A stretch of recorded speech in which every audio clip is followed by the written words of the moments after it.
March 1898 এবং তারপরে নৈষ্ঠিক ব্রহ্মচর্যের দীক্ষা ঠিক 1 বছর পরে সেটিও 25 মার্চ 1899 এবং দুটো দিনই ছিল দ্য ডে অফ অ্যানাউন্সিয়েশন, মানে সেই দিনই যিশু মাতা মেরির কাছে গ্যাব্রিয়েল দেবদূত আবির্ভূত হয়ে ঘোষণা করেছিলেন যে তোমার গর্ভে সান অফ এরকম পবিত্র আত্মার আবির্ভাব হচ্ছে। সেই জন্য এটা বলে ডে অফ অ্যানাউন্সিয়েশন। আশ্চর্য যে দুটো এরা কি জেনে বুঝে করেননি তো, এটা স্বামীজি নির্দিষ্ট, তাতে করে দুটোই ডে অফ অ্যানাউন্সিয়েশন। গত ক্লাসে আমাদের বোধহয় তারিখ বলেছি কি বোধহয় তারিখ বলিনি, আমি আরেকবার বলে দিচ্ছি। সেটি হচ্ছে প্রথম চিঠি, আমরা মাত্র দুটো চিঠি আলোচনা করেছিলাম। প্রথম চিঠি ছিল মিসেস ওলিয়া ওয়ান, যিনি আপনার সারা চ্যাপম্যান বুলের তিনি কন্যা একমাত্র। সেই চিঠির তারিখটি হচ্ছে 18th of November 1910।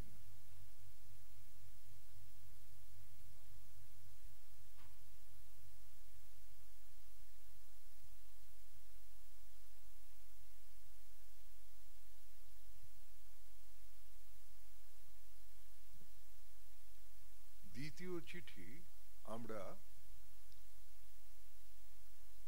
বলেছিলাম টু মিসেস মেরি ফাঙ্কি। সেই চিঠির তারিখ 1st of December 1910। আজকের আলোচনা শুরু করি। আজকে আপনাদের আমি একটু পিছিয়ে নিয়ে যাচ্ছি।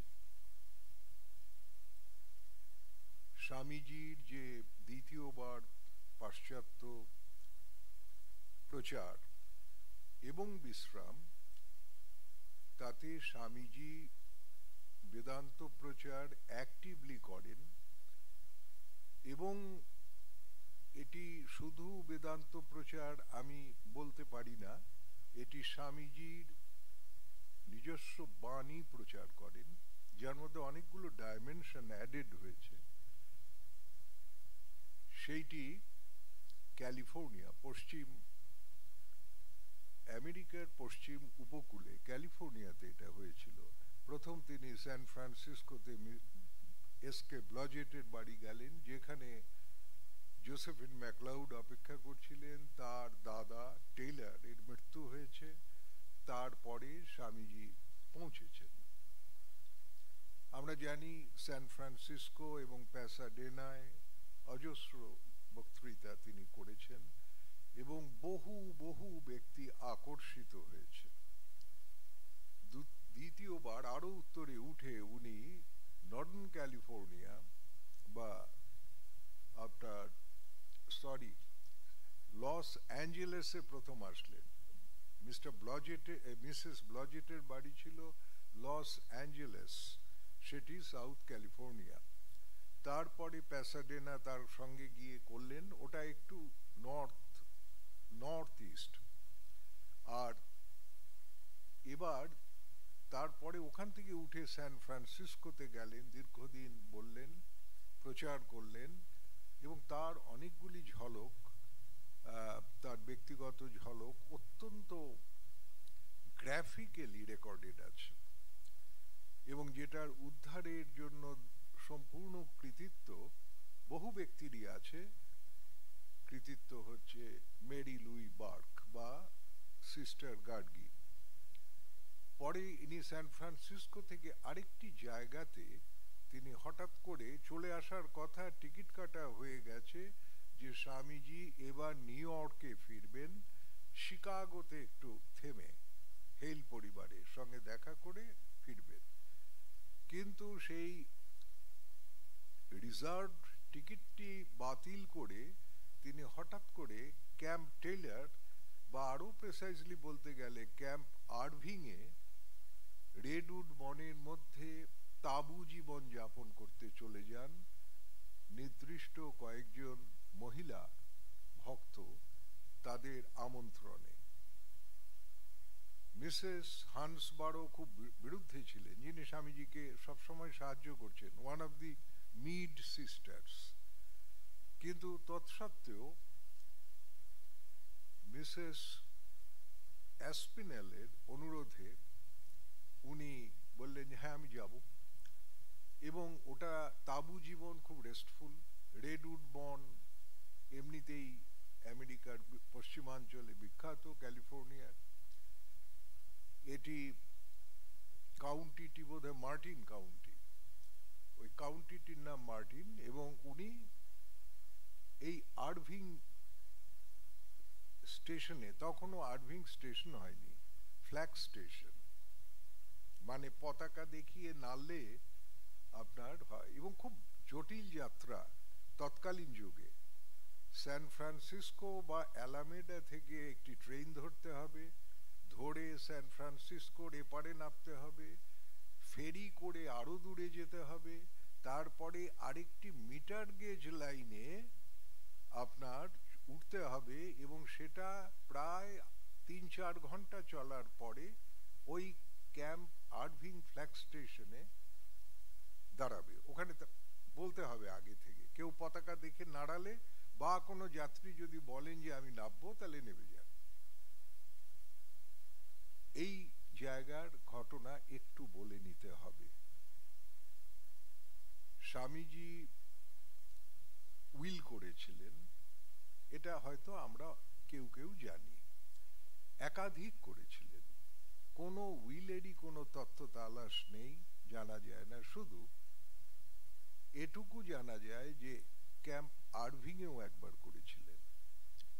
উনি এই রেডউড বনে আচ্ছাদিত, ওটা যে একেবারে লোকালয়ের বাইরে বিস্তৃত বনাঞ্চল এরকম নয়, রেডউড গাছগুলো একটা আড়াল করে রেখেছে, এবং সেই আড়ালের মধ্যে না ওদের শব্দ ওখানে যায়, না ওখানে একটি ছোট্ট হোটেল ছিল তাদের শব্দ এদিকে আসে। কাজেই ওই ক্যাম্পিং এর জায়গাটার মোটামুটি টোপোগ্রাফি বা তার ভূচিত্র আমি একটু দিচ্ছি। বিউটিফুল। ওই রেল লাইনটা প্রায় 10 ফুট ওপরে, যেখানে তাঁবুগুলো করা হয়, ওটা তাঁবু জীবন, সেখানে যে করা হয়েছিল তার 10 ফিট ওপর দিয়ে মিটার গেজ লাইনটা যাচ্ছে। দিনে রাত্রিরে 4টে ট্রেন পাস করে। তখন একেবারে মানে কাঁপুনি হয় আর কি। এবং ফুয়েলটা হচ্ছে কাঠ, ইঞ্জিনের কোল ইঞ্জিন না, কাঠ। এত পর্যাপ্ত বনাঞ্চল, ওরা এত কাঠ কাটছেন, কাঠের ফুয়েল, উড ফুয়েল। যদিও আপনার বলতে পারেন যে কোলটাও তাই, তো কোলও হচ্ছে উড, কিন্তু এটা কার্বনাইজড। ওগুলো একদম সোজা গাছ কেটে কাট করে ইঞ্জিন চালাচ্ছেন। যাই হোক, স্বামীজি মিসেস হান্সবারোকে নিয়ে 2 তারিখে 2nd of May 1900 নামলেন। মানে ওই পতাকা নেড়ে তো আর নামবেন না, আগে থেকে বলে দিলেন যে আমি এখানে নামবো, নামলেন। প্রথম রাত্রিটার একটি অতি সুন্দর বর্ণনা আছে মিসেস অ্যাসপিনেলের লেখায়, মেমোয়ার্সে, যে স্বামীজি পৌঁছে বললেন এসো। ওই রেল লাইনের ওপারে একটি রাস্তা ছিল, খুব ব্যবহৃত হতো না, চারপাশে রেডউডের বন। এখানে আপনার টেলার বলে একটা ছোট্ট শহর ছিল, অনেকেই এই ক্যাম্প আরভিংকে ক্যাম্প টেলার বলে বিবৃত করে, এটা অ্যাকচুয়াল হবে ক্যাম্প আরভিং। তো সেইখানে কিছু কিছু জনবসতি ছিল, কাঠের বাড়ি ছিল, আর প্রচুর কাঠুরে ওখানে কাঠ কেটে, এবং র্যাটল স্নেক ছিল, মানে খুব এদের আমেরিকার বিখ্যাত সাপ। ইয়ে নয়, আরাকোন্ডা নয় ল্যাটিন আমাজনের, বাট র্যাটল স্নেকও অত্যন্ত বেশ পয়জনাস এবং একটা ঝুমঝুমি শব্দ করে দেখি এটার নাম র্যাটল স্নেক। কিন্তু যাই হোক, এরা স্বামীজি যখন আছেন এবং শুনেছিলেন যে ওখানে যারা কাঠুরে তারা স্বভাব চরিত্র খুব ভালো নয়, খুব রবারি মাঝে মধ্যেই করেন এবং গ্যাংস্টার আছে। ওই যে জায়গার ওই যে হোটেলটির পাশে ওই যে ওখানে একটি চমৎকার টলটলে জলের স্ফটিক স্বচ্ছ জল বর্ণনা পেপার মিল ক্রিক বলে একটি খাল ছিল, খুব গভীর নয়, অগভীর, কিন্তু ফ্লোয়িং, তার স্রোতস্বিনী এবং জল অত্যন্ত ভালো। ওই জলটা দিয়েই তাঁবুর ব্যবহার্য, এমনকি রান্নার জল, পানের জল পর্যন্ত ওর দিয়ে। তো তাঁবুর ছোট্ট ক্যাম্প, প্রায় বোধহয় কোটা 4 বা 5 তাঁবু ছিল, স্বামীজির একটি আলাদা, আর তাছাড়া ওরা শেয়ার করে করতেন, মহিলা যারা ছিলেন তার মধ্যে 2-1 বাইরেও ঘুমোতেন যদি, কিন্তু রাত্রিবেলা ঠান্ডা হতো। স্বামীজি প্রথম দিন পৌঁছে ওই পেপার মিল ক্রিক বা ওই যে খালটির পাড়ে, বলে বাহ চমৎকার, এই জলেই হবে? বলে হ্যাঁ। বালির ওপরে নিজের হাতে স্বহস্তে তিনি যজ্ঞ বেদী তৈরি করলেন, করে আহুতির ব্যাপারটা বুঝিয়ে দিলেন ওদের। তারপরে বললেন মনে কল্পনা করো, ভুলে যাও আমেরিকায় আছো, ভুলে যাও রেডউড বনে ঘিরে আছে বা একটু দূরে টেলার নামে একটা ছোট্ট মফস্বল শহর, সব কিছু ভুলে যাও, মনে করো হিমালয়ে আছো, হিমালয়ে কাটাচ্ছ এবং হিমালয়ের প্রত্যন্ত বনানীতে কাটাচ্ছ। সামনে ওই যে খালটি দেখছো পেপার মিল ক্রিক, সেই খালটি যেন মনে করে নাও গঙ্গা, কেননা ওটার তো একটা কুলুকুলু ধ্বনি তো হচ্ছে, এবং তোমরা আমার সঙ্গে সঙ্গে একটি উচ্চারণ করো, Har Har bomb bomb, Har Har bomb bomb. এটি তারপরেই বললেন এবার মেডিটেশন কি করে, ব্যাপারটা একটু প্রিলিমিনারিস কিছু বলে মেডিটেশন ব্যাপারটা বলে তোমরা যে যার বিষয় নিয়ে এবার ধ্যানমগ্ন হও, আমরা অন্তত আধ ঘন্টা ধ্যান করব। এটি প্রথম রাত্রির বর্ণনা। আমরা যে সূত্রে এটা বলছি, স্বামীজির উইল, 2 মে 1900-তে উনি পৌঁছলেন ক্যাম্প আরভিং। আমি টেলার ব্যবহার করব না, এটা অনেকেই টেলার একই বুঝবেন যে স্বামীজি ওখানে ক্যাম্প টেলার বললেও ক্যাম্প আরভিং, ক্যাম্প আরভিং বললেও আরভিং, একই জায়গায় একটা জায়গাতেই তাঁবু করেছিলেন। সেখানে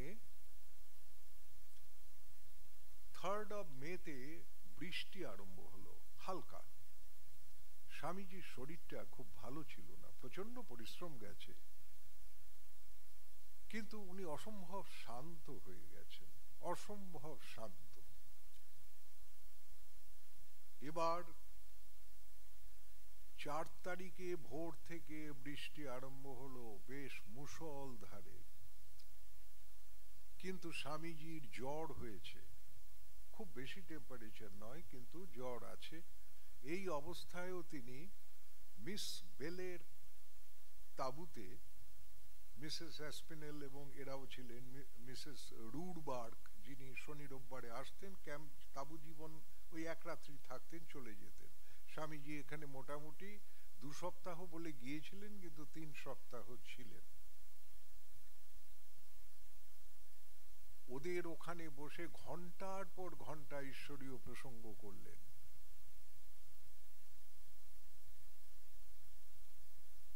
সন্ধ্যের পরে তাঁবুতে যখন আছেন, বৃষ্টি আরো বাড়ল, সেই সঙ্গে স্বামীজির জ্বর বেড়েই চলল, টেম্পারেচার অসম্ভব বেড়েছিল এবং শরীর অত্যন্ত খারাপ হওয়াতে স্বামীজি ডিকটেট করলেন একটা উইল। সেই উইল তো আর পাওয়া যায় না, মানে পাওয়া গেছে কিনা বলে আমরা জানি না। তো যেটুকু মনে আছে মিস ইডা আনসেল বলে, মিস অ্যানসেল বলে একজন মহিলা ভক্ত, তিনি বিবৃতি দিচ্ছেন যে তার সমস্ত কিছু তার গুরু ভ্রাতাদের দান করলেন এবং মঠকে দিয়ে দিলেন। এবার আমরা এগিয়ে আসি কয়েক মাস নয়, ইনফ্যাক্ট আমরা এগিয়ে আসছি 1903-এ। আর আমরা বলছি 1903-এর 18 জানুয়ারি বস্টন গ্লোবের, ওখানকার বস্টনের তৎকালীন যুগে একটি বিখ্যাত পত্রিকা বেশ একটু কলাম করে আকর্ষণীয়ভাবে একটি সংবাদ পরিবেশিত হলো। তার শিরোনাম ছিল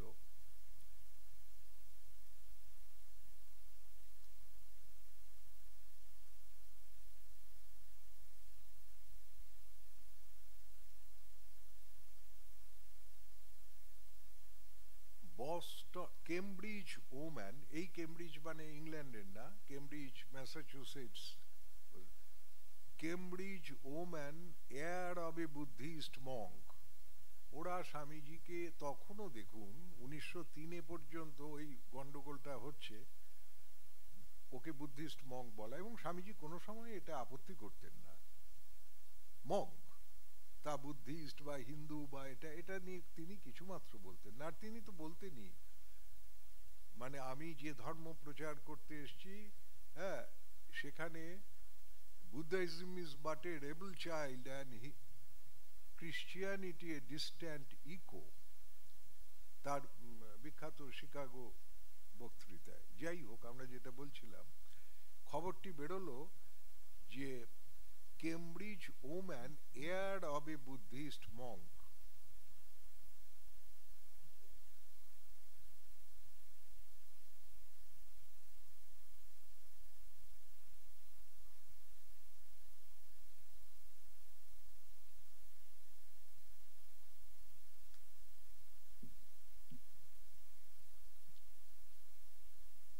Mrs. Sarah Chapman Bull finds difficulties about the next of kin of Swami Vivekananda. এটা ছিল শিরোনাম। তারপরে ব্যাখ্যা করলেন যে একদম সেখানে সঠিক বর্ণনা, দেহান্ত স্বামীজির কবে হয়েছে, কোথায় হয়েছে, বেলুড়ে তাদের যে মোনাস্ট্রি আছে, এবং বর্তমান অ্যাবট হচ্ছেন স্বামী ব্রহ্মানন্দ, সব কিছু আছে ওই খবরে যে অংশটা আমাদের দরকার সেই অংশটা বলছি। যে উনি উইল করেছেন বলে স্বামী বিবেকানন্দ। অসুবিধাটা কি, যে নিউ ইয়র্ক সিটির উইলটি স্বামীজি নিউ ইয়র্কে করেছিলেন, এবং এই উইলে আপনার তিনি এক্সিকিউটর নিযুক্ত করেন 5 জনকে। এটার জন্যই আমার এই বক্তব্য। আমরা কিছু ভালো কথা শুনলাম, মানে স্মৃতিচারণ করলাম। কে? স্বামী ব্রহ্মানন্দ, স্বামী Saradananda, miss Margaret Elizabeth Nobel alias sister Nivedita, Mr. Francis Leggett, the rich grocer of New York, and Mrs. Sarah Chapman Bull. লক্ষ্য করুন 5টি নাম, তার মধ্যে 3 জন তথাকথিত ভারতীয় নন। কে? একমাত্র ব্রহ্মানন্দ আর শারদানন্দ আছেন, আর বাকি 3 জন তো নন। তাদের মধ্যে 2 জন মহিলা। কারা তারা? সারা চ্যাপম্যান বুল এবং সিস্টার নিবেদিতা। এখানে তারপরে উইলটি সম্বন্ধে একটু শেষ করে নিই, যে এইটির উইটনেস কে ছিলেন? একজনকে আমরা খুব চিনি, মিস এলেন ওয়ালডো। সতীমাতা প্রথম নাম স্বামীজি ব্রহ্মচর্য দেন, তার পরবর্তীকালে হরিদাসী, আরেকজন মিস্টার হার্ভে বলে, নিউ ইয়র্কে দুজনেই। এখন এর সমস্যায় পড়লেন যে নেক্সট অফ কিন কে, মানে স্বামীজির বাই বার্থ বায়োলজিক্যালি। তখন এরা প্রত্যেককে, মিস্টার হসমার ছিলেন উকিল, আর প্রবেট ক্লার্কের কি একটি নাম ছিল অদ্ভুত, সেটা দরকার নেই। তো তিনি নিবেদিতাকে চিঠি লিখলেন, ব্রহ্মানন্দ স্বামীকে চিঠি লিখলেন, সারাবুলকে তো আগেই লিখেছেন, শারদানন্দকে লিখলে আলাদা করে, এবং আপনার ফ্রান্সিস লেগেটকে। লেগেট আগে থেকেই জানতেন, বলে ওটা আমার সঙ্গে দরকার নেই, মিসেস বুলের সঙ্গে কথা বললেই হবে। নিবেদিতা প্রথম চিঠিটির উত্তর দেন, আমরা যেটা পাচ্ছি সেটা হচ্ছে 1905 sometimes in May। নিবেদিতা ওইটা অফিসিয়াল ভাবে লেখেন মাই ডিয়ার মিসেস বুল, এরকম ভাবে উনি লেখেন না। ব্যক্তিগত চিঠিপত্রে আপনারা দেখেছেন যে ডিয়ার সেন্ট সারা ইত্যাদি। তাতে তিনি লিখলেন যে আমাদের যে পাওয়ার অফ, আমরা দরকার সমস্ত দায়িত্ব, আমাদের যে এক্সিকিউটর নিযুক্ত করা হয়েছে সেই সমস্ত দায়িত্ব আমরা অকুণ্ঠে ছেড়ে দিচ্ছি মিসেস বুলের ওপরে। এটা নিবেদিতা লিখছেন। যদি এই জন্য পাওয়ার অফ অ্যাটর্নির দরকার হয় আমরা সেটাও এখানে এক্সিকিউট করে পাঠিয়ে দেব নিউ ইয়র্কে। স্বামী শারদানন্দ এবং স্বামী ব্রহ্মানন্দ তাই করবেন। কাজেই আপনারা অন্তত বোঝাবার চেষ্টা করুন যে ভারতবর্ষের নিয়মে সন্ন্যাস নেবার পরে নেক্সট অফ কিন হয় তার শিষ্য বা তার গুরুভ্রাতারা। স্বামী ব্রহ্মানন্দ আলাদা করে চিঠি দিলেন, তাতেও তিনি একই কথা লিখলেন, বিশেষ করে এটার উপরে জোর দিলেন যদি একবার নিউ ইয়র্কের সলিসিটাররা বুঝতে পারে যে ভারতবর্ষের নিয়ম অনুযায়ী কোনো পার্থিব ধন সম্পত্তির অধিকারী পারিবারিক সেটা সন্ন্যাস গ্রহণ মাত্র সেটা করতে পারেন না, লিগেলি তারা এন্টাইটেলড নন। তারপরে কি হলো জানা যায় না, যেটুকু এরা আবিষ্কার করেছেন সেটাতে জানা যাচ্ছে একদম, এমনকি লেটেস্ট কাজ করেছেন আর কেউ করেছেন কিনা জানি না, প্রবুদ্ধ প্রাণাজি, তাতে করে জানা গেছে যে এটা প্রোবেটেড হয়েছিল দীর্ঘদিন বাদে। তখন মিসেস বুল জীবিত নেই, নিবেদিতা নেই, এমনকি স্বামী ব্রহ্মানন্দ নেই, কিন্তু স্বামী শারদানন্দ ছিলেন। কিভাবে এটা প্রমাণিত হয়? প্রমাণিত হয় এই জন্য যে স্বামী নিখিলানন্দ যে লাস্ট উইল অ্যান্ড টেস্টামেন্ট করে গিয়েছিলেন ফেব্রুয়ারি সামটাইমস 1972, সেদিন, মানে সেদিন বলছি এখন অনেক দিন, কিন্তু 1972-তে আমরা চাকরি করি, তো তাতে একটি লাইন পাওয়া যাচ্ছে যে এই bank account savings bearing number এত, এটাতে ফান্ডস আছে for a trust according to the last will and testament of Swami Vivekananda. এতে করেই বোঝা যাচ্ছে যে উইলটা প্রোবেটেড হয়েছিল। এই দুটি মাত্র উইল আমরা জানি যে স্বামীজির করার ব্যাপারে, আরো জায়গায় হয়েছে হয়তো জানা যায় না, কিন্তু ক্যাম্প আরভিং এর যেটি হয়েছিল সেটি জানা। যাই হোক, ক্যাম্প আরভিং এর দুটি ঘটনা না বলে পারছি না। সেটা হচ্ছে মিস ইডা অ্যানসেল, যেটা আগেই বললাম, তিনি প্রতি রোববার ওই ক্যাম্প থেকে এসে একটি মিউজিক্যাল ক্লাস নিতেন, $1 পেতেন, ওইটা বেশি বড় নয়। তো স্বামীজি বললেন আমি তো মাত্র 2 সপ্তাহ থাকবো, বড় জোর 3 সপ্তাহ, ছিলেন 3 সপ্তাহ, তুমি যাচ্ছ কেন? বলে না, আমাকে যেতেই হবে, $1 জন্য কিছু না, আমাকে মিউজিক্যাল ক্লাসটা নিতে হবে, আর তারপরে আমি মিস বেল যে লেকচার দেন ওটা আমার খুব ভালো লাগে, ওটাকে আমি লং হ্যান্ডে বা শর্ট হ্যান্ডে আমি ওটাকে টুকি। স্বামীজি জেনারেলি কাউকে গায়ের জোর খাটাতেন না। তা তিনি বললেন যে বেশ চলো, আমি তোমাকে ট্রেনে তুলে দিচ্ছি, কেননা ওই তো ফ্ল্যাগ নাড়তে হয়, পতাকা, ফ্ল্যাগ স্টেশন তো, আমি তোমাকে তুলে দিচ্ছি, তা তুমি এক কাজ করো, প্রচুর টাকা উপার্জন করো এবং আমার জন্য $5 লক্ষ আমার মঠে পাঠিয়ে দিও ভারতবর্ষে কাজের জন্য। তারপরে স্বামীজি ওকে নিয়ে উঠলেন ওই 10 ফিট স্টেপে, খাড়াই একদম, একটা ব্যারাজ বা বাঁধের মতো ছিল, তার উপর দিয়ে রেল লাইন, খাল পার হয়ে এবার উঠছেন, উঠে গিয়ে নিজেই ফ্ল্যাগ নাড়লেন। বললে স্বামীজি তো জানে, মানে উনিও লিখছেন মিস এটা, যে ওর ক্যারেজ ছিল অসাধারণ।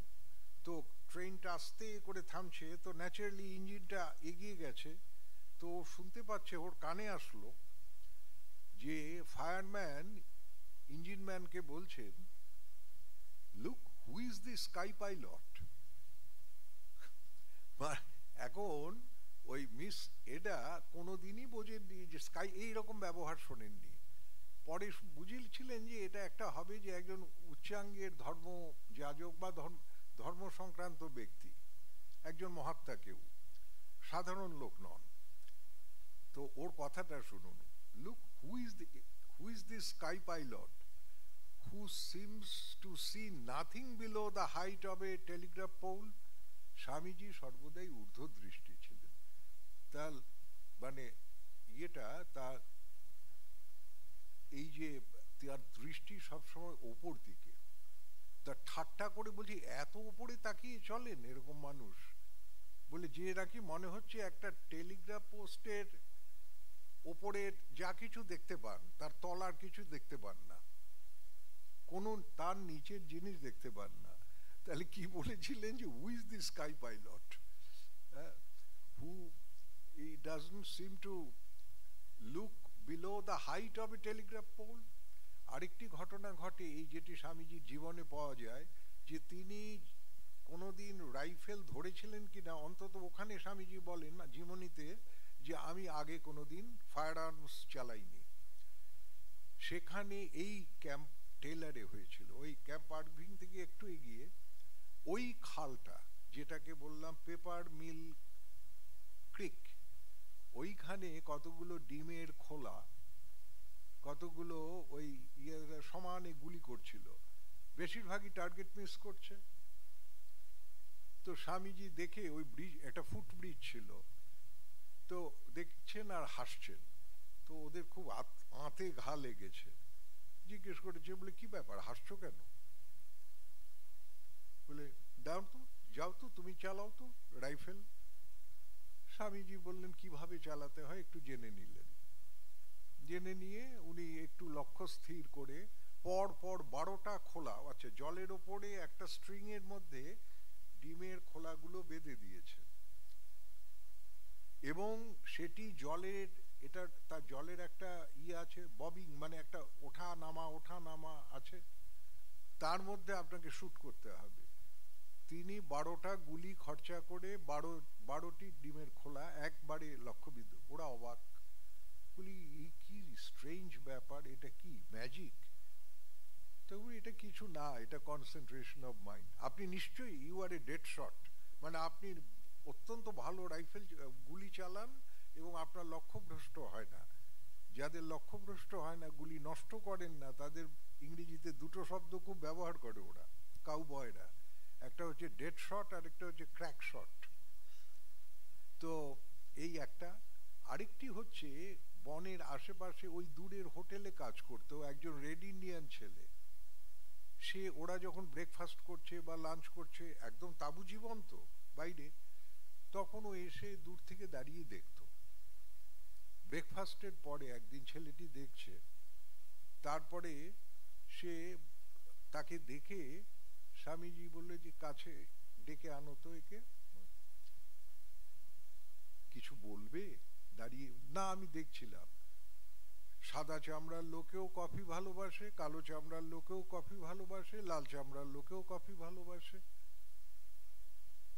স্বামীজি এত মজা বললো, তৎক্ষণাৎ তাকে কফি সার্ভ করার জন্য বললেন, আর সারাটি বিকেল হাসাহাসি করলেন যে এই এরকম যে white man loves coffee, black man loves coffee and red man likes coffee, everybody likes coffee. আর প্যাসাডেনার এইখানটাতে প্যাসাডেনার একটি ছোট্ট ঘটনা, এর দক্ষিণে মানে আপনার যেটা লস অ্যাঞ্জেলেস থেকে ওখানে গিয়ে স্বামীজি মোগলাই চাল তো, মানে উনি ভাবস্থ হয়ে চলতেন অনেক সময়, ধীরে সুস্থে, তাড়াহুড়োর ব্যাপার নেই। স্বামীজি লেকচার হবে, আরে দাঁড়ান, মিসেস ব্লজেটকে বলছেন না পাগড়ি বাঁধানো দেখাচ্ছেন, কারা, আহা দাঁড়ান। তখন মিসেস ব্লজেট না কেউ, আমার নামটা মনে পড়ছে না, বলছেন স্বামীজি অত তাড়া করবেন না, আরে there will be nothing interesting till you reach there। মানে হয়েছে কি, ফাঁসির জন্য একজনকে নিয়ে যাচ্ছে, তাকে ফাঁসি দেবে রাস্তার মোড়ে, তৎকালীন যুগে মধ্যযুগে এরকম করত, তো তাকে দেখছি হুড়োহুড়ি লোকে ফাঁসি দেখার জন্য প্রকাশ্যে। তখন বলছেন আরে কি করছো তোমরা, এত গোলমাল, এত হুড়োহুড়ি করার দরকার নেই, there will be nothing interesting on the gallows till I reach there। মানে আসামি না গেলে কাকে ফাঁসি দেবে? তো এইটা হচ্ছে এই জায়গাটাতে স্বামীজি খুব ধীরে সুস্থে যাচ্ছেন। স্বামীজি একটু তাড়াতাড়ি করুন, নয়তো ওই ট্রেনটা মিস করবেন। তাগাদা দিচ্ছেন মিড সিস্টার একজন, স্বামীজি একটু করে আবার ধীরে সুস্থে আত্মস্থ, মানে নিজের মতো ভাবছেন। তারপরে হঠাৎ করে বলছেন যে থার্ড টাইম পর্যন্ত সহ্য করেছেন, তার বলছি you Americans, you are always after this or that, why isn't there always another? আরে তোমরা আমেরিকানরা তো ভারী অদ্ভুত, সব সময় তোমরা কেবল এই বাসটা, ওই ট্রেনটা, কেন আরেকটা কি সর্বদাই নেই? খুব চিন্তা করে দেখুন, খুব মেটাফরিক্যাল, খুব দার্শনিক উক্তি। অনন্ত জীবন, অনন্ত সময়, অনন্ত সুযোগ, কাজে লাগাও, হেস্ট করো না, মানে তাড়াহুড়ো করো না। Why isn't always another? আজকে আমরা এই ভূমিকা করে নিয়ে কেন তাহলে দুজন মাত্র এদের বাঁচলেন, ফিরিয়ে নিয়ে যাচ্ছে আর একটু পিছিয়ে। আজকে মন্তাজ হবে, এগিয়ে পিছিয়ে এগিয়ে পিছিয়ে, ফ্ল্যাশব্যাক যাকে বলে। সেটা হচ্ছে 1899 রিজলি ম্যানর। আপনারা জানেন যে বিপুল আধ্যাত্মিক স্ফুরণ হয়েছিল স্বামীজি। 5th of November খবরটি জানা যাচ্ছে, 11th of November নিবেদিতা একটি চিঠি লিখেছেন জোসেফিন ম্যাকলাউডকে, তার থেকে জানা যাচ্ছে যে একটি 5th of November ছিল একটি রোববার। সেই দিন খাওয়া দাওয়ার পরে স্বামীজি আর দুদিনের মধ্যে রওনা হবেন নিউ ইয়র্কে মিস্টার লেগেটের সঙ্গে, আর নিবেদিতা অ্যালবার্টা এবং ওলিয়ার সঙ্গে শিকাগোর পথে নিউ ইয়র্ক রওনা হবেন একই দিনে, ট্রেনটা আলাদা হয়। তো লাঞ্চের পরে স্বামীজি বললেন আমার ঘরে এসো, গুছিয়ে দিতে হবে কিছু জিনিস। নিবেদিতা গেলেন, প্যাক করলেন, তারপরে কিছু সিল্কের পাগড়ি বলে ওগুলো আলাদা রাখো তো, আমার এখানে যারা আসেন অনুরাগিনী আছেন এবং আমিও ভালোবাসি, অনেক ওই বাচ্চাদের আমি দেব। আর দুটুকরো গেরুয়া রঙের সুতির কাপড়, বলে এটা আলাদা করো, আমাকে দাও, এবার তোমার ঘরে চলো। তখন নিবেদিতার ঘরে মিসেস বুল, সারা চ্যাপম্যান বুল চিঠি লিখছিলেন। তো উনি স্বামীজি ঘরে ঢুকে প্রথমেই নিবেদিতার দরজাটি নিজের হাতে বন্ধ করলেন। ঘরে রইলেন কে? সারা বুল, নিবেদিতা এবং স্বামীজি।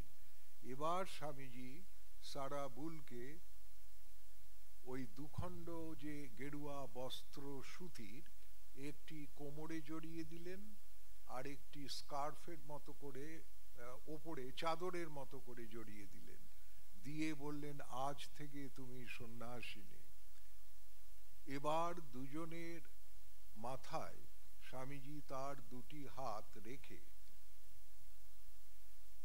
বললেন, মানে ধ্যানস্থ হয়ে গেলেন। ওই রকম অবস্থা থেকে বুদ্ধিত হয়ে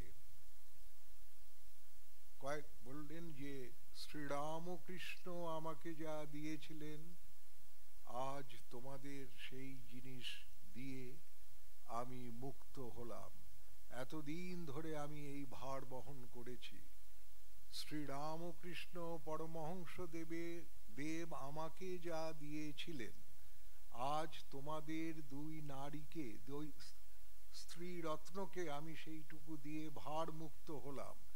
আজ সকালবেলা আমার মনটা অত্যন্ত বিষণ্ণ ছিল, আমি ছটফট করছিলাম। তারপরেই আমার মনে হলো এ শক্তি আমার এক নারীর থেকে যে শক্তি এসছিল, সে শক্তি আবার নারীতেই ফিরিয়ে দিচ্ছি। এই মা কালী কে বা কি রূপ আমি কোনো জানি না, আমি দেখিনি তাকে। স্বামীজি বলছেন, আমার মনে হয় she must be somewhat a disembodied spirit, তিনি একটি বিমূর্ত চৈতন্য এরকম কিছু হবেন।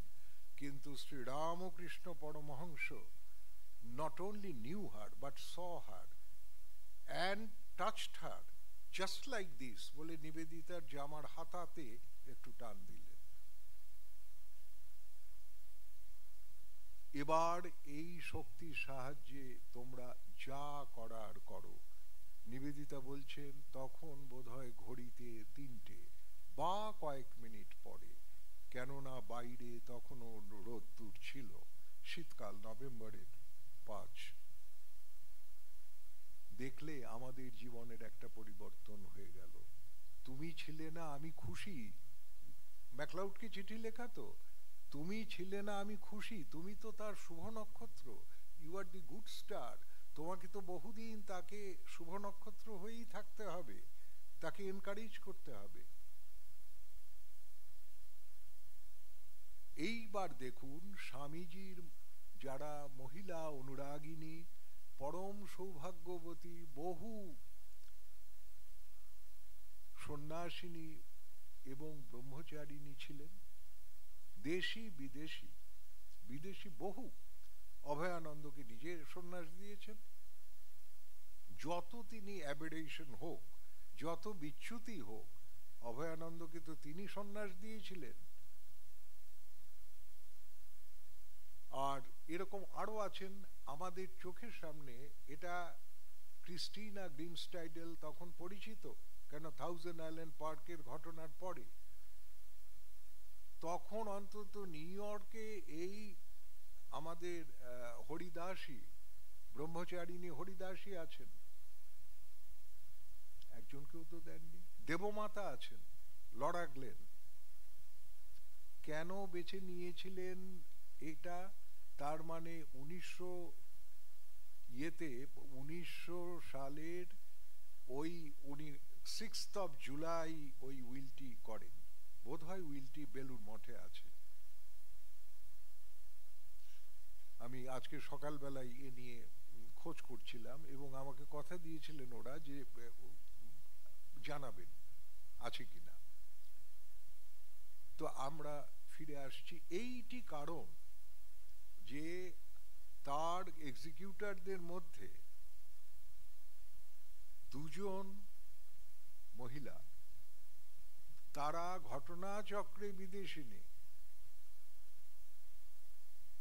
আজকে আমরা এই পরিপ্রেক্ষিতে প্রথম চিঠি শুরু করছি, সেটা হচ্ছে ডেট। প্রথমেই আমি ডেট বলে নিচ্ছি। আজকের চিঠির প্রথম ডেট হচ্ছে 7th of December 1910। I repeat, 7th of December 1910। লিখছেন সেই মিসেস অলিভ বুলের বাড়ি থেকে, মানে studio house 168 Brattle street, Cambridge, Massachusetts, US, to Josephine MacLeod. চিঠিটা লিখছেন সময় খুব ভোরবেলা, টাইমটা দেয়া নেই। তারপরে ব্র্যাকেটে লিখছেন যে এটা কলকাতায় এখন ইভিনিং হবে 6:30। এই চিঠিটার আগে এটা বলে নিচ্ছে, এই চিঠিটার ভাবটাই হচ্ছে এরকম যে আমাদের একটা নির্ভীতির জগৎ আছে, সমস্ত কিছুর মধ্য দিয়ে জীবনটা, প্রতিটি জীবন সাধনা, কিন্তু সেই জীবনের মধ্যে একটি নিভৃতির জগৎ আছে, যে জগৎটার মধ্যে সম্পূর্ণভাবেই তুমি আছো আমি আছি। অনেকটা ওই যে নিবিড় আধারে মাতর চমকে ওর উপর আসি, ত্রৈলোক্য সান্যালের যে গানটি, যেটি স্বামীজি গাইতেন, এবং মহেন্দ্রলাল সরকার যাতে it is dangerous for him ঠাকুরকে দেখিয়ে সঙ্গে সঙ্গে ঠাকুরের সমাধি হতো, তার যে মধ্যম অংশটা ওটাকে কি বলে, অন্তরা, মাঝেরটাকে কি বলে, সেই সেই অংশটাতে আছে যেটা, হ্যাঁ, মানে যে আধার বসন পড়ি, কে তুমি গো একা বসি, আধারও বসন পড়ি, হ্যাঁ, সমস্ত জিনিসটা হচ্ছে যে তিনি আছেন এবং অন্ধকার একটি রূপ আছে এবং আমি আছি, হয়তো তার মধ্যে একজন মিডিয়াম আছেন। তো এটা আমার তো এটা বিষয় নয়, আমি একেবারেই জানি না। ভগবত গীতাতেও এরকম একটি কোনো শ্লোক আছে বোধহয় ধ্যান যোগের মধ্যে, যে যোগী মানে যোগী বলবে ওরা সংস্কৃতে, জুঞ্জিতং মানে সর্বদা সংযুক্ত থাকবে, সতত আত্মানম রহস্যি স্থিতম। নির্জনে যোগী একটি নির্জনতা বজায় রাখবে যেখানে সে সর্বদা যুক্ত হয়ে থাকবে। এই চিঠিটার পড়লে আপনার কেন বললাম এটা বুঝতে পারবেন। নিবেদিতা লিখছেন, চারদিকে অন্ধকার, এখনো ভোর হয়নি। চা আমাকে অনেক আগে দিয়ে, চা দেওয়ার পর থেকে I have lain long since my tea came, praying all the time that we may keep a little place, a secret between one soul and God, where we shall meet Swamiji and grow, uninvaded and untouched by outside influences and hypnotisms. সেখানে কোন রকম বাইরের কিছু, একটি একটি বৈষ্ণব পদাবলীর কোনো একটি জায়গাতে কখনো পড়েছিলাম, এক লাইন ছাড়া মনে নেই, আমার বাহির দুয়ারে কপাট পড়েছে, ভেতর দুয়ার খোলা, তোরা নিশার হইয়ে আয়না সজনী, দেখছে কালার শোভা। এইখানে দেখুন ওই যে নিবিড় আধারে কালো রংটিকে একটি, এখানেও কি করছেন যে there should be a space between one soul and God, where we shall grow with Swamiji, we shall meet Swamiji and grow, uninvaded and untouched by the outside influence. তারপরে বলছেন যে আমার এই দাবি, এই প্রার্থনা অত্যন্ত সঙ্গত, কেননা আমি জানি যে Swamiji he was filled with this idea and made it about his whole of individuality. তিনি এই ধারণা পরিপূর্ণ ছিল তার, আমি তাকে দেখেছি। কিরকম বলে এর পরেই এটা বলছেন, he held friendly parleys, so to speak. Parle হচ্ছে একটা একটা গোষ্ঠীবদ্ধ অনুষ্ঠান, বিভিন্ন মতাবলম্বী, বিভিন্ন ভাবধারার লোক, কিন্তু একটা ফ্রেন্ডলি অবস্থাতে আলোচনা করছেন, যাতে একটা ঐক্যে বা একটা কিছু সিদ্ধান্তে উপনীত হওয়া যায়, which is acceptable to all. তাতে নিবেদিতা ইউজ করছেন, ওর তো মানে কাব্যিক ইংরেজি, হি held friendly parleys, so to speak, and loving relation with so many outside this area. ওই যে নিভৃতির জগৎ, যেখানে তুমি আছো আমি আছি, outside this area, looking from across his frontiers over theirs, তিনি তার স্বভূমিতে স্থিত হয়ে ওখানে তিনি অন্যদের যে স্বাধীনতার জগৎ, বিশ্বাসের জগৎ, তাকে সূক্ষ্ম ভরে দেখছেন, কিন্তু তার জায়গাতে থেকে। তুলসীদাসের দোহাটি আছে না, সবসে বসিয়ে सबसे रसिए सबसे लीजिए नाम, हाजी हाजी करते रहिए बैठी अपनी धाम। আমার যে স্বভূমি, আমার যে বিকাশের একান্ত আপন জায়গা, আমার যে তাঁর সঙ্গে ঈশ্বরের সঙ্গে সম্পর্কের যে নিবিড়তম জায়গা, সেখানে অন্য কোনো ছায়া পড়বে না। আমার জায়গা তোমার জায়গা না হতে পারে। এবার এখানে আসছেন স্বামী নিবেদিতা, বলে তাতে but he was, Swamiji was absolutely intolerant of the least step that might have been taken to intrude into theirs.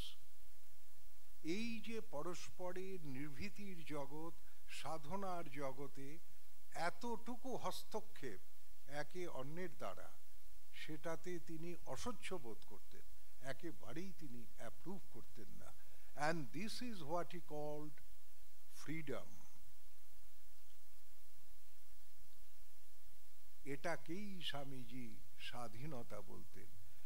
অন্যের ওপরে দেখুন, ঠাকুরের যে যত মত তত পথ, বা এই যে সর্বধর্ম সমন্বয়, যেটা স্বামীজি হিমসেলফ, এটা একটা এক্সাম্পল ছিল যে তিনি সর্বোচ্চ প্রশংসা দৃষ্টিতে ওই দিকে তাকিয়ে আছেন, সে কিভাবে উন্নতি করছে, অপূর্ব পথ, কিন্তু আমার পথ নয়।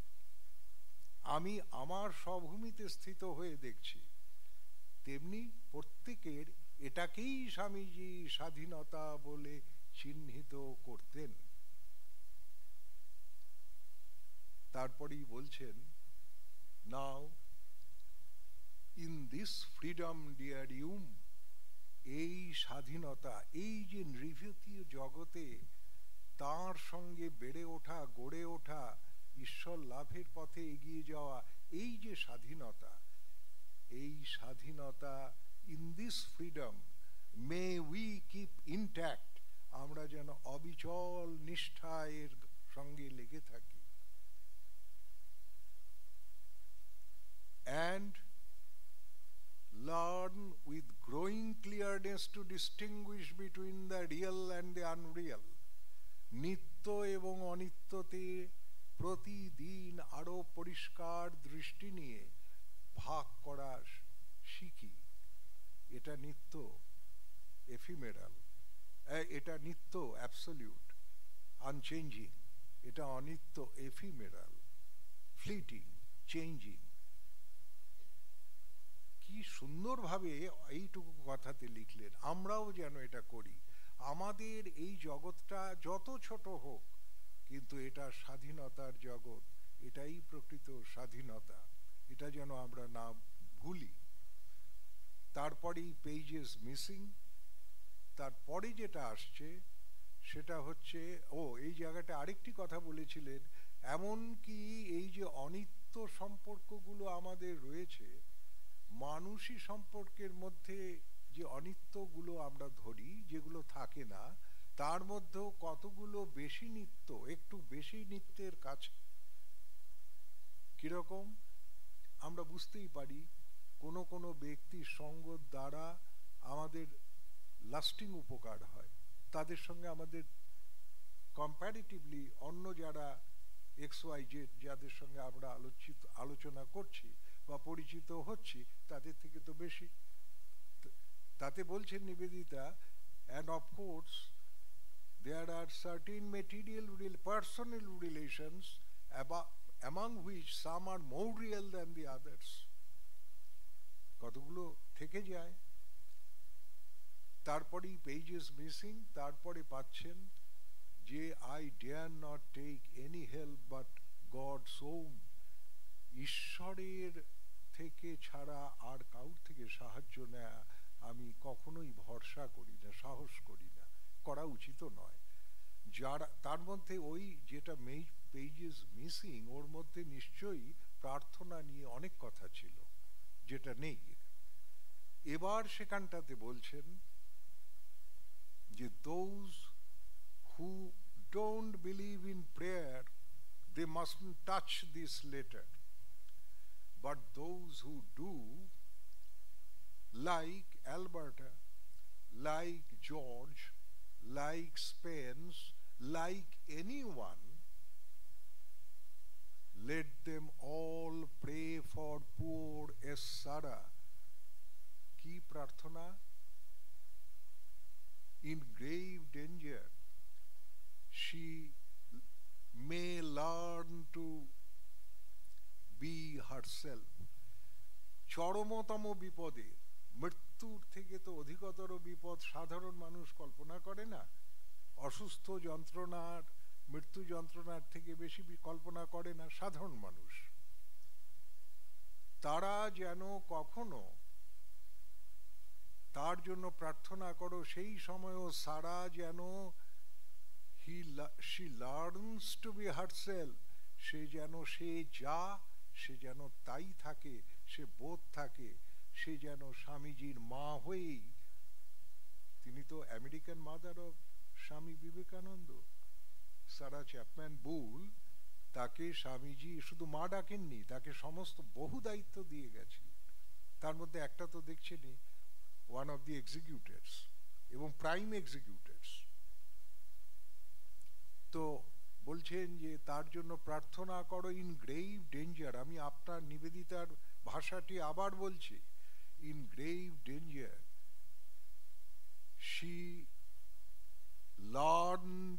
she may learn to be herself, সে যেন স্বভূমিতে স্থিত থাকে, ওই মুহূর্তেও যেন সে বিচলিত না হয়। and এটাই শেষ, for me also you pray, all of you, that I may be made a little more loving, a little more patient and silent, with an extreme reserve. কি বললেন বাংলায়? আমার জন্য প্রার্থনা করো তোমরা সবাই, আমি যেন আরেকটু ভালোবাসতে পারি, আমাকে যেন লোকে আরেকটু ভালোবাসে এবং আমি যেন আরেকটু বেশি লোককে ভালোবাসতে পারি। 2, আমার যেন ধৈর্য আরেকটু বেশি হয়, ইম্পেশেন্সটা আমার যেন কম হয়। আর 3 কি? Silent, with an intense reserve.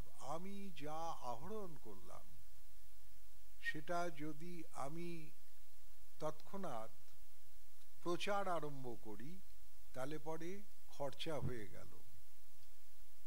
বলেন না যে না জমতেই খরচ, ঠাকুর এই কিছুটা না জমতে জমতেই খরচা করছিস। ইনফ্যাক্ট এই যে মানে আমার মতো অতি নগণ্য মানুষ এই যে বসে আপনাদের কাছে বলছি, এটাও একটা ওই অর্থে অপরাধ। আবার এই অর্থে অপরাধ নয় যে আমি তো আমার কথা বলছি না, আমি তো তাঁদের কথা বলছি। তার দ্বারা যদি 1, 2, 4 মানুষেরও প্রেরণা জাগে তাহলেই তো ধন্য। এই নয়তো ওটা অপরাধ, এই না জমতে জমতেই কথা বলা বা উপদেশ দেয়া। কি বললেন তিনি? এন্ড করেছেন বাড়ি সুন্দর, remember my needs of 3 things: love, patience and silence. আজকে দ্বিতীয় চিঠিতে ঢোকার সময় নেই। আপনাদের সবাইকে প্রণাম।